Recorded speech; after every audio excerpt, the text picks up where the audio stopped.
We're just about to eat some of the food that came out of this commercial food bucket from 12 years ago. Do you think this is a huge mistake? I don't know, but what's the number for poison control?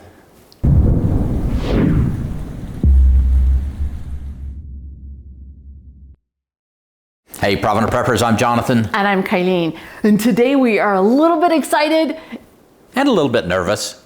Because we are going to open this bucket of food storage that we were gifted that should have a 20-year shelf life. That's what it says. It's always the up to 20 years. And it's 12 years old? Yeah. So it's a little bit over half of its recommended shelf life. And we're going to see if, well, it's a good thing that we've got our will in place, right? I'm not as worried about, whether it's safe as it is palatable, because I'm just never been a big food bucket fan. The food just never has tasted that good. So I guess we're going to see what happens. And by the way, thank you to the person who gifted this to us. That was very kind of them, and we appreciate their great sacrifice in order to allow us to experiment with this. And they are not in our will, so we're a little eased in our feelings about that. So first, let's inspect the bucket. We don't know how this was stored. Actually, we just have no idea. Yeah, we're assuming it was stored reasonably okay, but we don't know. First thing I noticed is the handle broke off. And when we're inspecting the bucket, the bottom of it looks like maybe it was sitting on something interesting.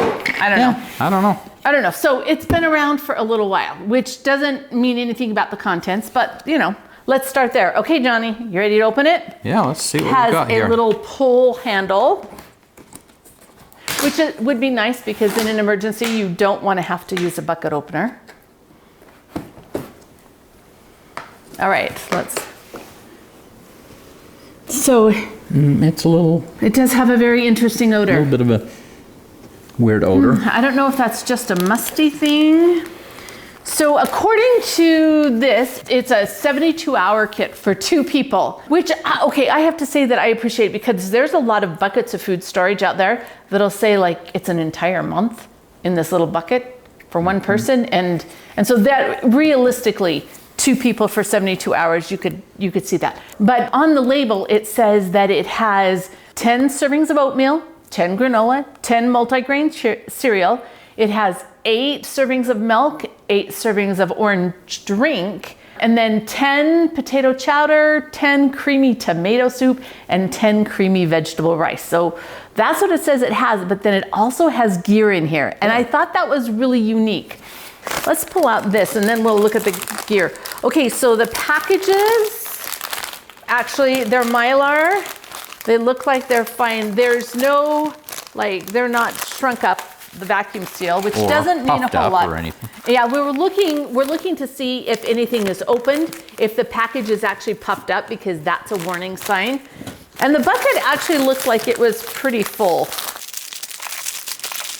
Okay, so here's the water filter bottle. Ooh, does it say what brand this is? It says Food for Health International. Interesting. Which is the same label as on the label, so. So I don't know much about this other than it says it's an advanced water filter. So we'll look into that. That might be where the smell in the bucket's coming from. So it said that it had 2 drinking cups, right? That must be for measuring cups. Something kind of smells. Yeah. Now this is interesting. Obviously put in there before the lid went on. Okay. Well, that's pretty cool. Okay, so looks like the mess kit. So let's open that up. There's more of that. Is it the Instafire? So it has Instafire packets, which Instafire is a really good thing. It's a really good fire starter. Yeah, we like Instafire. If you notice, the plastic is a little bit adhered to this. So here's the packets of Instafire. Oh, and these must be the folding silverware. and then the waterproof matches. So this is actually kind of nice. It looks stainless steel? Yeah, thin. Thin stainless It's very steel. thin, but you know what? That's okay. a pot that's big enough to do something with. So that's a good thing. What do you think of that? This is kind of interesting. It's like a Swiss Army knife of eating. Got your spoon and your fork, except it just came, well, maybe it's supposed to come apart. I don't know. Oh yeah, I think it is supposed to come apart. And it's got a knife on here. Oh, and a little bottle opener. But we don't have a bottle that needs to be opened. Maybe that's in case. Yeah, that's just, okay. This is actually a little bit cool. Yeah, I think that is cool. Because then you've got a little knife to go with it. Got a spoon and knife. How good is the knife? Fork. You know, I don't know. It's obviously not going to be super high quality, but it might be okay. I mean, it would be enough to cut a piece of meat, but I'm not sure we have a piece of meat to cut. You are so funny. Okay. Anyway. How about if we use it to cut the granola open? All right. Because like I got out a pair of scissors to open these, but you know, there's not a tear tab, and so you're going to have to open this some way. I'm going to just... Well, not that good of a knife if it can't cut through Mylar. There you go. Oh, let's look at this. Let me get my scissors. Okay, first of all, we should probably tell you right up front, we're just two curious people. We are not food experts. We're just, you know, looking at this and evaluating this. If you want to know more details, you should contact a professional. We are not professional. That doesn't smell like my granola, but... It kind of smells old and kind of stale. Yeah. It looks... Looks like granola. It looks like granola. And it was probably really good a while back. So, you tell me about your call on this. Do you want to try a piece? Your life insurance policy is in place. No. Okay, so we're passing on the granola. Would I eat it in an emergency? It looks, the color is okay, the texture is okay. The odor is a little bit off, but if I was really hungry, I probably would eat this, but... Yeah. Okay, and it doesn't smell super rancid, but it doesn't have a normal smell to me. Yeah. And granola is a short shelf life thing. It really is. It's a short shelf life. Okay, this is a creamy vegetable and rice. No, it doesn't. No. That's a little weird. Right? Yeah. Oh, it's got like a little bit of a rancid kind of odor. Yeah. I don't think I would feel comfortable trying this either. I'm not thinking I'm trying it. You're not gonna do it? You're not gonna do it? I need to be more bold, I know. Johnny. Okay, that was creamy rice. Okay, here's the multigrain cereal. Let's try multigrain cereal. Okay, it looks like oats.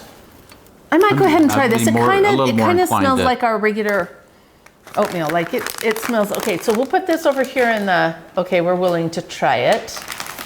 This is the potato chowder.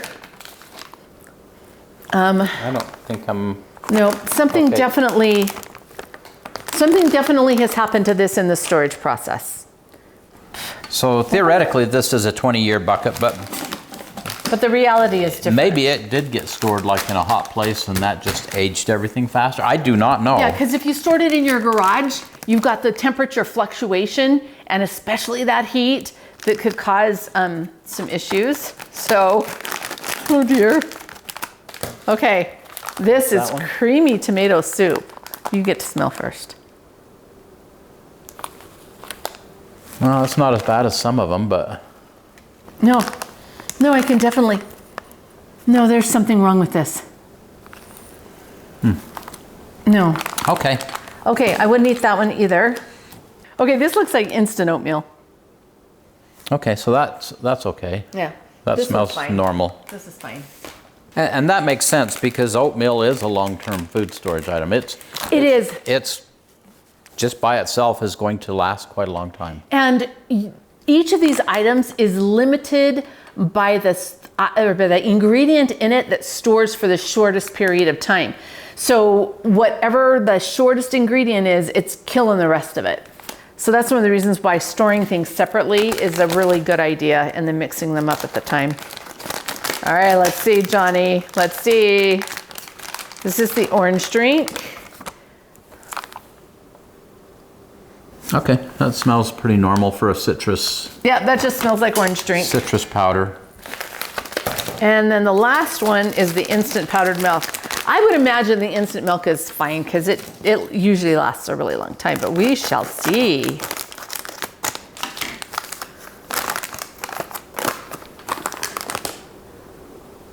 I don't know. I mean, Yeah. I don't smell No, it's anything fine. that's super off on that one. It's fine. So this is the plan now. While Instafire is fantastic, you can't use it inside.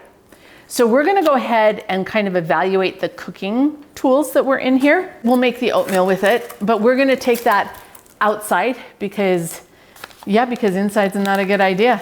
So it comes with this little folding grill, which looks like an adventure, but we love adventures. we love adventures. Most of them, some of them. One of the things that impresses me about this kit is that it had all of this.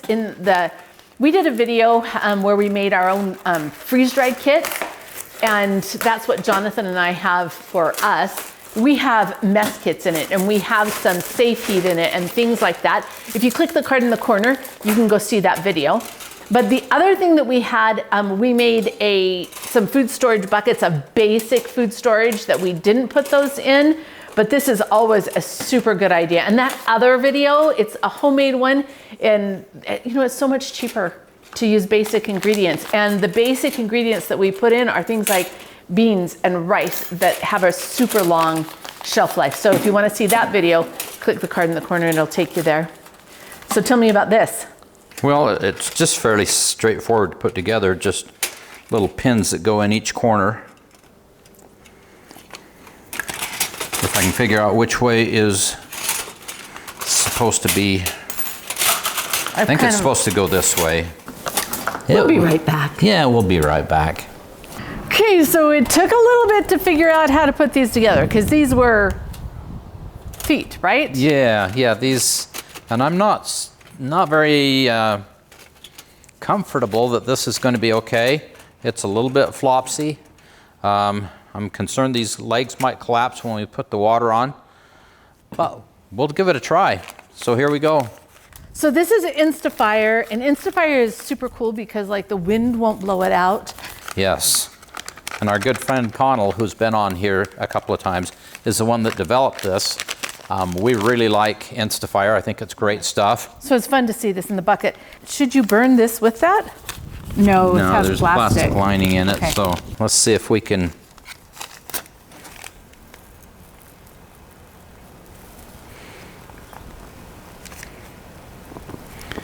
Okay. It's pretty breezy out here, but it looks like the Instafire is doing a great job. Is that gonna work? Well, we'll see. It's kind of not, whoops, nope. Well, let's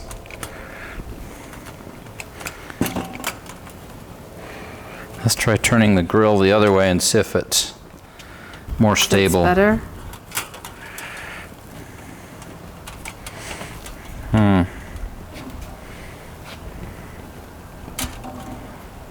Okay, well. Okay, that looks okay. I like the pot. In here we have the 6 cups of water for the oats, and we'll see how long it takes to get us started. All right, we're up to about 165 degrees now, but we had to use 2 packets of the Instafire. I've started lots of fires with Instafire, but I've never cooked on Instafire, so this is kind of an interesting thing, and it's actually worked fairly well. So now we've put the oats in. We're just cooking the whole batch. Normally you'd probably just cook a small portion of them. And I think this is one of the few things that actually looks still okay. Yeah. So when I'm looking at the oats, they look just fine. There's a few dark pieces in it that I'm a little bit worried about. Like, I don't know what that's about. What are the little black things in there? I don't know. They almost look like some kind of a seed. Is there anything else in the ingredient list other than oats? No. Maybe I'm changing my mind about being willing to eat this. Because look, there's quite a few little specks of something. I don't know what it is. Okay, I'm gonna let it do its thing for a minute because we're pretty close to being out of the Instafire. And one of the things that I do like about this pot is the lid because it helps to conserve energy, so you need less fuel when you're cooking. Yeah, I don't know. We'll be back inside in a minute. Okay, we're back in. Now, before we look at the oatmeal, this is some of the instant orange drink. And I'm just gonna pour it in the cup and we'll see what that's like. And here is some of the powdered milk. The milk seems like it's dissolving really nicely. Like, totally smells like powdered milk. Yeah. But that's powdered milk. Yeah. Okay, let's do this one. Pretty much there's no color in here.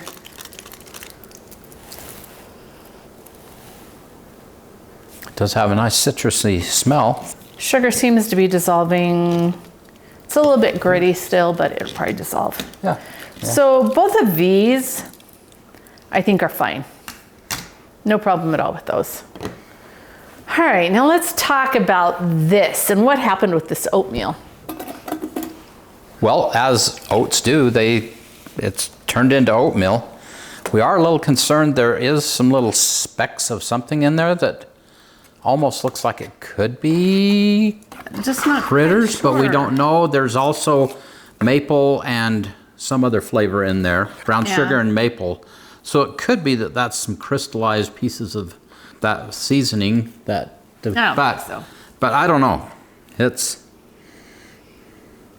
Smells just fine though. Yeah. What do you think? Yeah. Yeah, the smell's okay. So let's talk about the Instafire for a second. Each of these packets, and we did note after we came in that 2 of these packets were open. Now it's still in the plastic, so I'm sure it's still good, but the paper seal came undone. But each one of these lasted for about 10 minutes, which kind of surprised me. Like I said, I've used it for fire starting and it works so well. I hadn't cooked on it, but what I would probably do if I had access to little sticks or charcoal briquettes or something. Or wood chips. Yeah, anything like that, I would use this to get it started and then use that other fuel because we use 2 packets out of the 9, which means now we're short being able to cook other meals. And we did, like I said, get the water up to about 165 degrees, which is suitable for eating. Yeah, but like not enough to boil it, right? Yeah. But if my food's that old, I want to boil it. Yeah. I want to make sure that I've killed anything that's in there. So, you know, there was that. This pan, totally just fine. Yeah. Like my black fingers. But I didn't like the tray. The little stove was... It was pretty flimsy. It was a little bit scary. Yeah, I wasn't real comfortable with that. It was, I mean, it ended up doing the job okay, but it was, the grill on the first time wanted to fall in, so we had to readjust. Just not super ideal. You'd really want to do something better. Okay, but this is for emergency, right? And that's one of the things we need to point out is it is just for emergency. Now, one of the things that I did like is the water bottle. So it's a Seychelles. Seychelles, how you yeah. say it. So it is a Seychelles water filter, which is a really good water filter. So that was a good choice to have in here. That is probably something I'll keep from all of this. I'll keep the Instafire. I was pretty impressed with the those. little Swiss Army knife of cooking or eating utensils. I hadn't seen this before, so that was okay. And the matches. We'll keep the matches. And as always, I love the Instafire. It's just an amazing tool. Yeah. The bucket has outlived its usefulness. It will probably find a home in the garden. Yeah. Or something to do with that. Now, aren't you going to taste this, Johnny? What's wrong? The little black floaty is a little bit concerning. You could do it, Johnny. You could do it. She is my beneficiary, so that's why she's encouraging. That's why.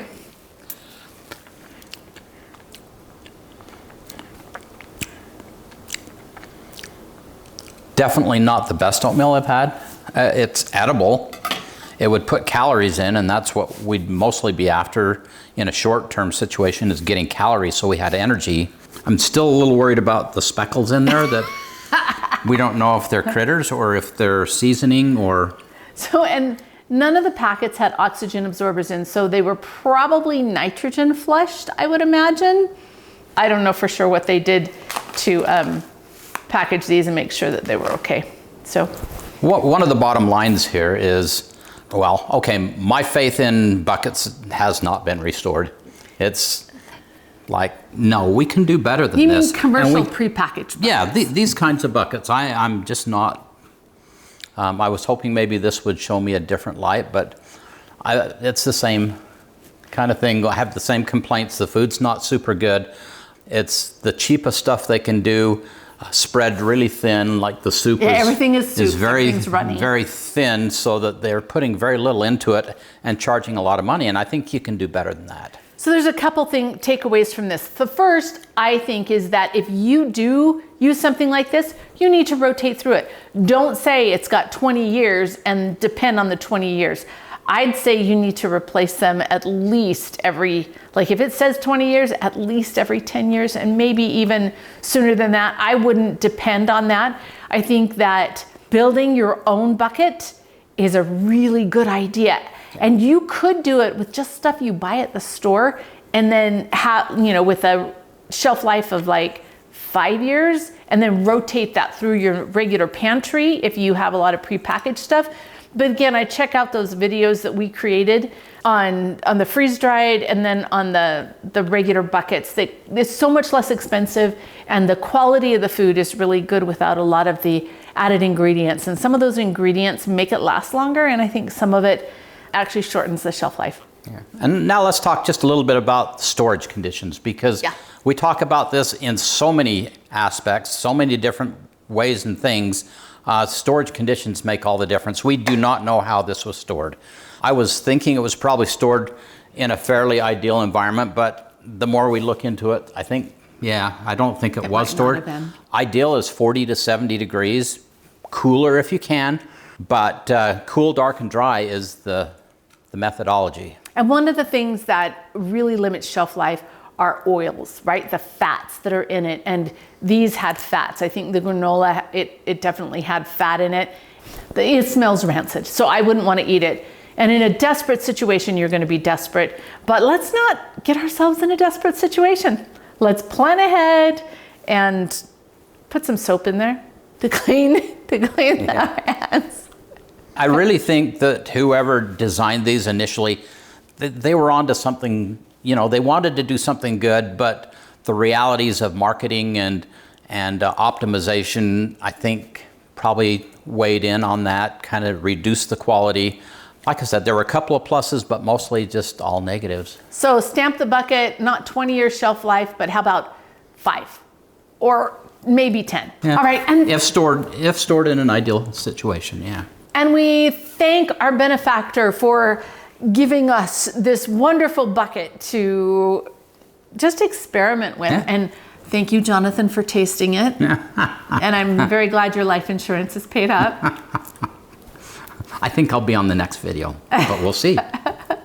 All right, now for the question of the day. What experience do you have eating old food or food that's super not ideal? Suboptimal, as my kids would say. Suboptimal. We're glad you're still around to tell us about it. Please do it. Drop those things in the comments. Let's talk about it, and thanks for being part of the solution.